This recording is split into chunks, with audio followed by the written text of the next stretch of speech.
गठबंधन की डोर फिर से टूटी। बिहार की राजनीति में एक बार फिर उबाल है और इस बार चर्चा में है तेजस्वी यादव और वीआईपी प्रमुख मुकेश सहनी। महागठबंधन में एक बार फिर दरार की खबरें सामने आ रही हैं। पिछली बार की तरह इस बार भी टिकट बंटवारे को लेकर खींचतान तेज हो गई है। जानकारों के मुताबिक मुकेश सहनी इस बार 60 सीटों की मांग कर रहे हैं, जबकि आरजेडी की तरफ से इतना बड़ा हिस्सा देना फिलहाल नामुमकिन नजर आ रहा है।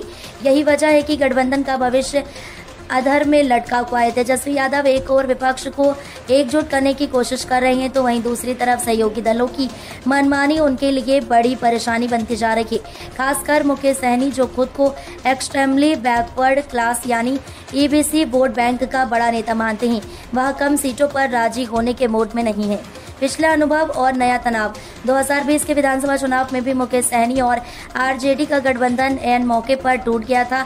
तब सहनी ने 25 सीटों की मांग की थी और उप मुख्यमंत्री पद भी चाहते थे, लेकिन आरजेडी ने उनके प्रस्ताव को खारिज कर दिया। नतीजा ये रहा कि सहनी ने महागठबंधन से नाता तोड़ लिया और एनडीए के साथ चले गए। लेकिन चुनाव के बाद भी उन्होंने खुद को ठगा हुआ महसूस किया और बीजेपी से भी अलग हो गए। एक बार फिर जब चुनाव की बिसात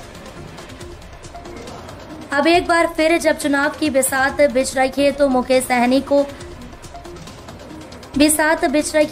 सहनी ने 60 सीटों की डिमांड के साथ वापसी की है, लेकिन आरजेडी खेमे को ये मांग बहुत ज्यादा लग रही है और यहीं से शुरू होती है नई तकरार।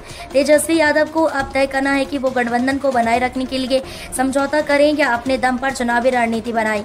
2025 का खेल और जनता की नजरें। बिहार विधानसभा चुनाव 2025 अब ज्यादा दूर नहीं है और सभी पार्टियां अपने समीकरण सेट करने में लगी हैं। आरजेडी को भले की सबसे बड़ी विपक्षी पार्टी का दर्जा मिला हो, लेकिन सत्ता में आने के लिए उसे हर सहयोगी को साथ लेकर चलना होगा। वहीं मुकेश सहनी अपनी राजनीतिक जमीन को मजबूत करने के लिए हर हाल में ज्यादा सीटें चाहते हैं। सवाल ये है कि अगर 25 सीटों पर सहमति नहीं बन पाई थी तो क्या अब 60 सीटों की मांग पर कोई गठबंधन टिक पाएगा? तेजस्वी यादव के सामने मुश्किल ये है कि वे अगर सहनी की मांगे मानते हैं तो अन्य सहयोगी भी इसी तरह की शर्तें रख सकते हैं, और अगर वो इनकार करते हैं तो ईबीसी वोट बैंक का नुकसान उठाना पड़ सकता है। ऐसे बिहार की राजनीति आने वाले दिनों में और भी रोमांचक मोड़ ले सकती है। क्या गठबंधन टूटेगा या फिर हो जाएगी कोई बड़ी सियासी डील? जानिए बिहार चुनाव से जुड़ी हर अपडेट सिर्फ हमारे चैनल पर।